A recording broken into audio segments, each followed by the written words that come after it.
woke mind virus, how did it start? Was it bats? Was it a escape from the lab? I mean, what is your assessment of what? Because it's fairly recent. Why, how did it start and why? I was so I was trying to figure out where it's coming from. I think it's actually been a long time brewing. In that I think it's been going on for a while, and the amount of indoctrination that's happening in schools and universities is, I think, far beyond what parents realize. Right out of the gate, Musk frames the woke mind virus as society's great undoing, a big claim. He criticizes the indoctrination happening in schools, saying parents are clueless about what their kids are learning. While he raises valid concerns about education, the blame the parents argument feels like a cop-out. Schools are a reflection of broader societal shifts. Maybe Musk should focus on systemic solutions instead of vague finger pointing. Well, I suppose in some cases that parents, but I think like the parents are just generally not aware of what their kids are being told, or what they're not being told. They're letting the kids think that they're equal. Yeah, let me give you an example that a friend of mine told me, which his daughters go to college go to high school in the Bay Area, and he was asking them like, well, so who are the first few presidents of the United States? They could name Washington, and I said, well, what do you know about him? Well, he was a slave owner. What else? Musk shares an anecdote about kids knowing George Washington as a slave owner, but nothing else. This is a failure of education, maybe, blaming it on the woke mind virus. But let's call this out for what it is, a double standard.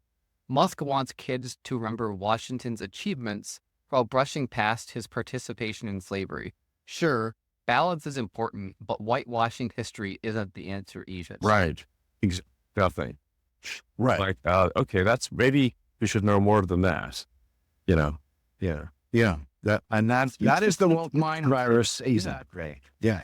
No, exactly. It's like, slavery is obviously a horrific institution, but we should still know more about George Washington than that. And by the way, one that was practiced all over the world forever, since the beginning of time, by every race, including people of color. I'm sorry to tell you that. It's huge in the Bible. Okay, so you were in Congress, at Congress the other day, talking with Chuck Schumer about AI. I'm very interested in this because you've been on this for years. Steve, we should be cautious about civilizational decline and we have plummeting growth rates most places here. Right. And also plummeting resources. Resources will be fine.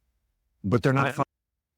Musk pivots to societal decline, bringing up falling birth rates and resource management. He asserts that resources are not the issue and blames civilizational complacency instead. This argument feels out of touch. Musk ignores the lived reality of billions dealing with food insecurity and water shortages. His take boils down to everything's fine, just work harder. I know a lot about it. It's fine now. Look, I'm not suggesting complacency, but we do want to move to a sustainable energy economy as quickly as possible. But we're not in any danger of resource collapse. But lots of people don't have enough food or water. Water, we will run out of water. They're running out of sand. No, Earth is 70% water by surface area, and you can't drink that. Desalination is absurdly cheap. Okay, but there's plenty of water. This is not an issue. I want to be fair. I know you want to pause in AI because just in the last 6 months with ChatGPT, which came from a company you started. With respect to AI, I just think we should have some sort of regulatory oversight. So, for anything that is a danger to the public, if it's sort of aircraft, cars, food and drug and whatnot, we've got some regulatory oversight, like a referee, essentially, and making sure that companies don't cut corners. So I think that if one agrees that AI is a potential risk to the public, then there should be some regulatory body that oversees what companies are doing so that they don't cut corners and potentially do something very dangerous. Shifting to AI, Musk delivers a surprisingly grounded take. He warns about unchecked competition and advocates for regulatory oversight, likening it to how we manage food, drugs, and cars. This is one of Musk's strongest arguments in the entire conversation. When you bought Twitter, Yeah. you kind of doing what you did when you took over, when you started Tesla. You lived at the factory, right? I feel like that's your pattern. It was just on the fast track to bankruptcy after the acquisition. So I had to take drastic action. There wasn't any choice. And there was a lot of censorship going on. And we sort of uncovered a lot of that with the Twitter files, including a lot of government-driven censorship, which, it seems like that's got to be a constitutional violation, what was going on there. Musk shifts to Twitter, claiming he bought it to restore free speech. He takes aim at government-driven censorship, framing himself as the defender of the digital town square. But here's the problem. Musk's free speech absolutism only applies when it benefits his narrative. Critics and journalists have faced bans under his leadership.